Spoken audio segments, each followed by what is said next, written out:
Kung ikaw ay lumaki sa probinsya, tiyak na may mga kuwentong nakabaon sa iyong alaala, mga kuwentong hindi sinasabi ng malakas, kundi ibinubulong lamang bilang babala. Mga salaysay na nagmula sa lolo, sa lola, sa tiyuhin, o sa kapitbahay na may sinasabing may nakita, may naamoy, o may narinig sa ilalim ng isang matandang puno, isang tawa, isang anino, isang presensyang hindi maipaliwanag. Pero ikaw, nakaranas ka na ba? Nakakita ka na ba ng isang dambuhalang nilalang na nakaupo sa tuktok ng puno, tahimik na humihit-hit ng sigarilyo? O naamoy mo na ba ang usok nito kahit wala namang tao sa paligid? Sa mitolohiyang Pilipino, sinasabing may nilalang na nagbabantay sa mga punong matanda at sagradong hindi dapat ginagalaw ng tao. Siya ang kapre, isang higante na may maitim na balat, nagliliyab na pulang mga mata at sigarilyong hindi raw nauubos. 8 hanggang 10 talampakan ang taas niya. Madalas nakaupo sa sanga ng puno, nagmamasid sa mga dumaraan, naghihintay ng mapaglalalaruan. Ang sigarilyong hawak niya ay hindi karaniwan. Sinasabing gawa ito sa kakaibang damo na umaakit sa tao. At kapag naamoy mo iyon, ikaw ay napapansin na niya. Nakasuot ng tapis ang kapre at may sinturon sa baywang, kaya niyang itago ang sarili at magpakita lamang kung kailan niya gugustuhin.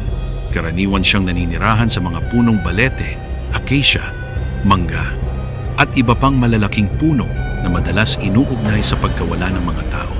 Hindi raw likas na masama ang kapre, ngunit mapaglaro at mapagbiro.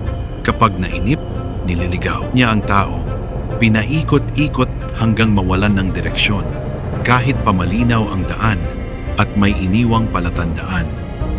Marami na ang nagkuwento ng mga umaakyat ng bundok na nakarinig ng nakakatindig balahibong tawa mula sa itaas ng puno, ng mga sangang gumagalaw kahit walang hangin at ng mga taong hindi na kailanman nakabalik. Mas nagiging delikado ang kapre kapag may nagustuhan siya, lalo na kung babae. Kapag ikaw ang napili, susundan ka niya, saan ka man magpunta. Seloso, mapang-angkin, at hindi marunong bumitaw. May mga alamat na nagsasabing dinadala raw ng kapre ang kanyang biktima sa loob ng puno sa isang mundong walang liwanag at walang labasan.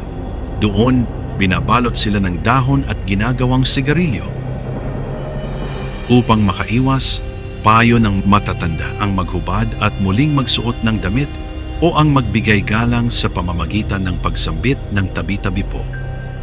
Ngunit para sa marami, iisa lamang ang tunay na sandata laban sa kanya, ang taimtim na panalangin.